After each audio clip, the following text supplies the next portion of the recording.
존경하는 국민 여러분, 정세균 국회의장님, 선배 동료 의원 여러분, 자유한국당 진주갑 출신 박대출입니다.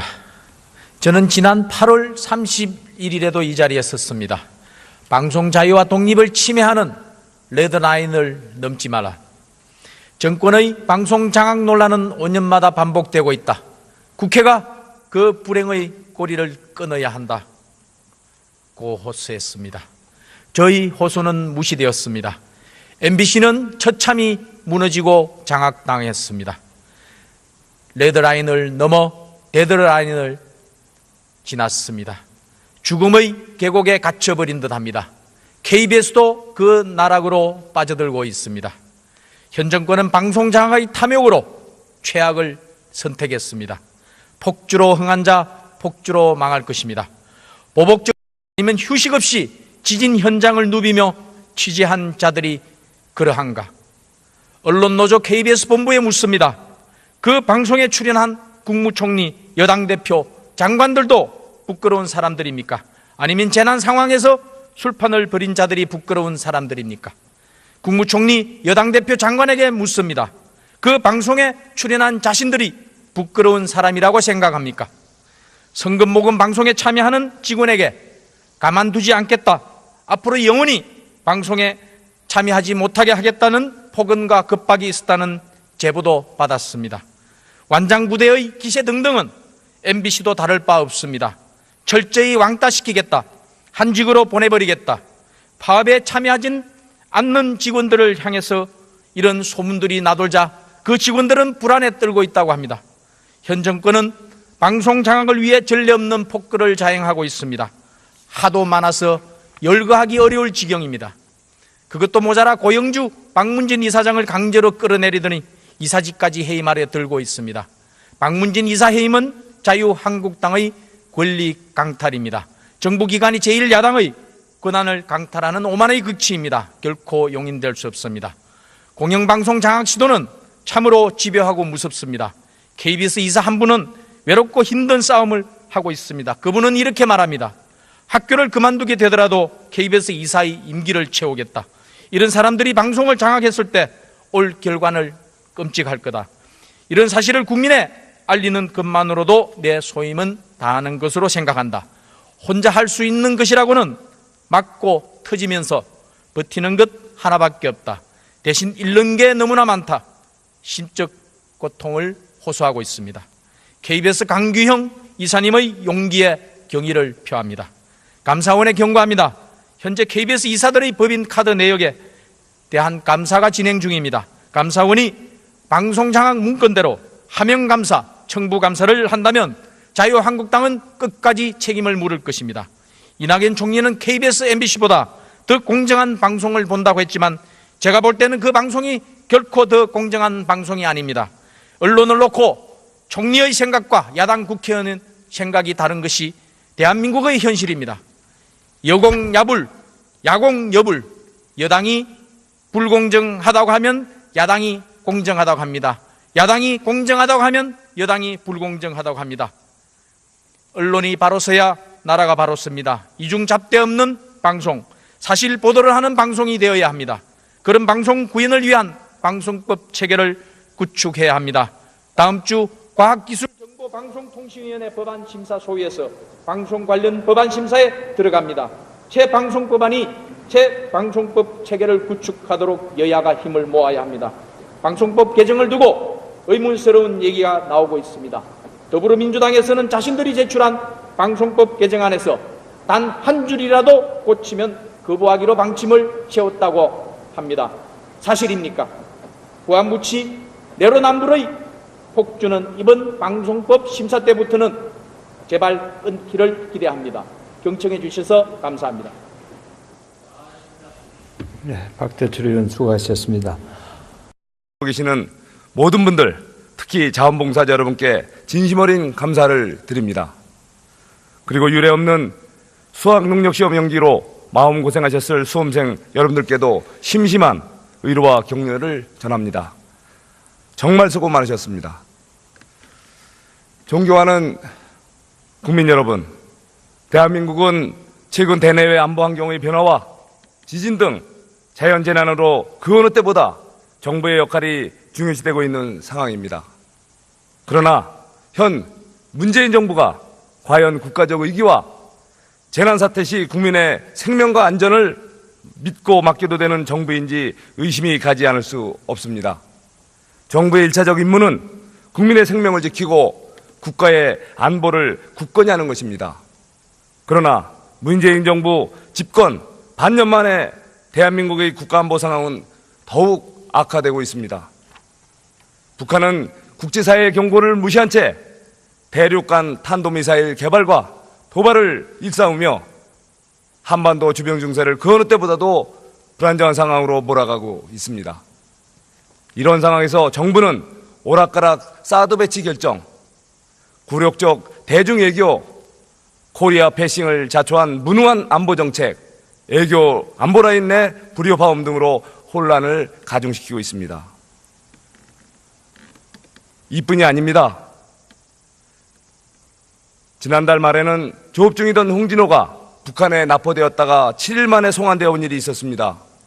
이 와중에 대통령은 태평스럽게 프로야구 시구를 하고 국방부, 해양경찰청, 통일부, 국정원에서는 홍진호의 피랍 사실조차 알지 못했다고 합니다. 문재인 정부가 외치는 나라다운 나라가 바로 이것입니까? 국민의 생명권과 국가안보를 포기하는 나라 아닙니까? 지난 11월 13일에는 JS를 북한 병사 기순이 있었습니다. JSA 북한 병사는 기순 중에 북한군의 총격을 받고 후송된 일이 되었습니다. 이러한 사태는 우리에게 여러 가지를 말해주고 있습니다. 북한이 JSA 남측으로 총격을 가한 최초의 일로 명백한 정전협정 위반입니다. 이러한 북한의 위반 사태에 대해서 우리 군과 정부는 어떻게 대처했습니까? 매뉴얼대로 정상적으로 우리의 안보태세에 작동했는지 의문이 갑니다. JSA 기순 병사는 단순히 한 명의 북한 주민의 남쪽으로 넘어온 사건이 아닙니다.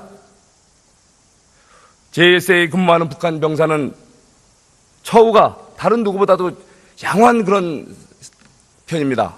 그런데 이 기순 병사의 수술 과정에서 나타난 부실한 영양 상태는 북한 주민들의 열악한 실상을 우리에게 말해주고 있습니다. 이는 북한 주민의 대량 탈북 사태로도 이어질 수 있다는 것을 말해주고 있습니다. 예기치 않은 대량 탈북 사태는 우리에게 걷잡을 수 없는 혼란과 경제적 위기를 초래할 수 있습니다. 하지만 북한의 이런 급변 사태에 대한 우리의 대책은 과연 어떻게 잘 마련되고 있는지 의문이 듭니다. 안이한 대북관과 안보태세는 근본적으로 재검토되어야 합니다. 새 정부 예산안에 대해서 말씀드리겠습니다. 새 정부 예산안 429조 편성되었습니다. 사람 중심의 투자라는 이름으로 복지 예산을 대폭 확충했습니다. 우리가 재정 여력이 될 때는 복지 예산 충분히 편성하면 좋습니다. 하지만 우리가 감당할 수 없는 재정 규모로 복지 예산 대폭 확충했을 때 앞으로가 걱정이 됩니다. 재정의 경직성을 심화시켜서 앞으로 국가 재정 어려워졌을 때 우리가 재정 운영 수단이 한계가 나타납니다. 투자적 지출을 했을 때 미래가 열립니다. 투자적 지출이 대폭 이번에 복지 예산 확충으로 줄게 됐습니다. 미래 준비가 줄어들고 오히려 경직적 재정 예산으로 앞으로 미래 세대들의 세금 부담은 감당할 수 없을 정도로 커질 것입니다. 바로 새로운 이 정부의 새 예산안은 근본적으로 재검토되어야 될 때입니다.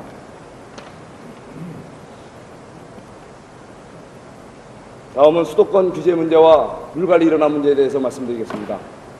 수도권 규제 1982년도에 만들어졌고 딱 한 차례 개정 이후에 변함이 없습니다. 바로 우리 대한민국의 활력을 저하시키고 일자리 창출을 막는 시대착오적인 수도권 규제 근본적으로 재검토돼서 개정되어야 합니다. 근본적으로 재검토되고 원점에서 다시 폐지를 논해야 될 때라고 생각합니다. 그리고 물관리 인원에 대해서 말씀드리겠습니다. 물관리 인원화, 현재 국토부에 관리하던 물관리 업무를 환경부로 일원화하자는 것입니다. 규제 중심의 환경부로 물관리 업무가 일원화될 때 물관리 업무로 인해서 각종 경제활동에 또 다른 규제가 늘어날 가능성이 높습니다. 규제를 강화하고 또 이수, 치수 기능에 소홀해질 수 있는 환경부로의 물관리 일원화는 근본적으로 재검토되어야 됩니다. 바로 물은 우리의 안전과 직결됩니다. 경제활동에 앞으로 영원히 방송에 참여하지 못하게 하겠다는 폭언과 급박이 있었다는 제보도 받았습니다. 완장부대의 기세 등등은 MBC도 다를 바 없습니다. 철저히 왕따시키겠다, 한직으로 보내버리겠다, 파업에 참여하지 않는 직원들을 향해서 이런 소문들이 나돌자 그 직원들은 불안에 떨고 있다고 합니다. 현 정권은 방송 장악을 위해 전례 없는 폭거를 자행하고 있습니다. 하도 많아서 열거하기 어려울 지경입니다. 그것도 모자라 고영주, 박문진 이사장을 강제로 끌어내리더니 이사직까지 해임 아래 들고 있습니다. 박문진 이사 해임은 자유한국당의 권리 강탈입니다. 정부기관이 제1야당의 권한을 강탈하는 오만의 극치입니다. 결코 용인될 수 없습니다. 공영방송 장악 시도는 참으로 집요하고 무섭습니다. KBS, MBC보다 더 공정한 방송을 본다고 했지만 제가 볼 때는 그 방송이 결코 더 공정한 방송이 아닙니다. 언론을 놓고 총리의 생각과 야당 국회의원의 생각이 다른 것이 대한민국의 현실입니다. 여공야불, 야공여불, 여당이 불공정하다고 하면 야당이 공정하다고 합니다. 야당이 공정하다고 하면 여당이 불공정하다고 합니다. 언론이 바로 서야 나라가 바로 섭니다. 이중 잡대 없는 방송, 사실 보도를 하는 방송이 되어야 합니다. 그런 방송 구현을 위한 방송법 체계를 구축해야 합니다. 다음 주 과학기술정보방송통신위원회 법안심사 소위에서 방송 관련 법안심사에 들어갑니다. 새 방송법 체계를 구축하도록 여야가 힘을 모아야 합니다. 방송법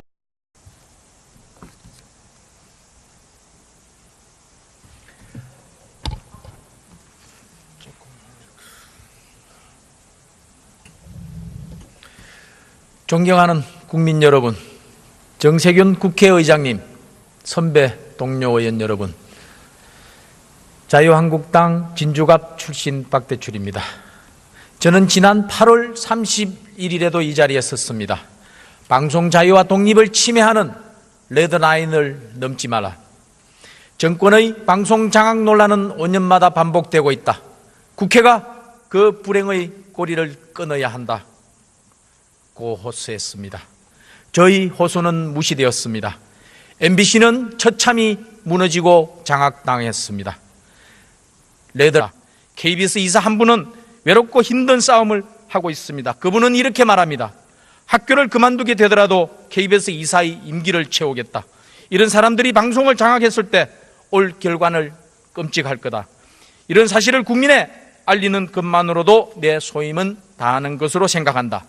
혼자 할 수 있는 것이라고는 맞고 터지면서 버티는 것 하나밖에 없다. 대신 잃는 게 너무나 많다. 심적 고통을 호소하고 있습니다. KBS 강규형 이사님의 용기에 경의를 표합니다. 감사원에 경고합니다. 현재 KBS 이사들의 법인 카드 내역에 대한 감사가 진행 중입니다. 감사원이 방송장악 문건대로 하명감사, 청부감사를 한다면 자유한국당은 끝까지 책임을 물을 것입니다. 이낙연 총리는 K라인을 넘어 데드라인을 지났습니다. 죽음의 계곡에 갇혀버린 듯합니다. KBS도 그 나락으로 빠져들고 있습니다. 현 정권은 방송장악의 탐욕으로 최악을 선택했습니다. 폭주로 흥한 자 폭주로 망할 것입니다. 보복적 아니면 휴식 없이 지진 현장을 누비며 취재한 자들이 그러한가? 언론노조 KBS 본부에 묻습니다. 그 방송에 출연한 국무총리, 여당 대표, 장관들도 부끄러운 사람들입니까? 아니면 재난 상황에서 술판을 벌인 자들이 부끄러운 사람들입니까? 국무총리, 여당 대표 장관에게 묻습니다. 그 방송에 출연한 자신들이 부끄러운 사람이라고 생각합니까? 성금 모금 방송에 참여하는 직원에게 가만두지 않겠다,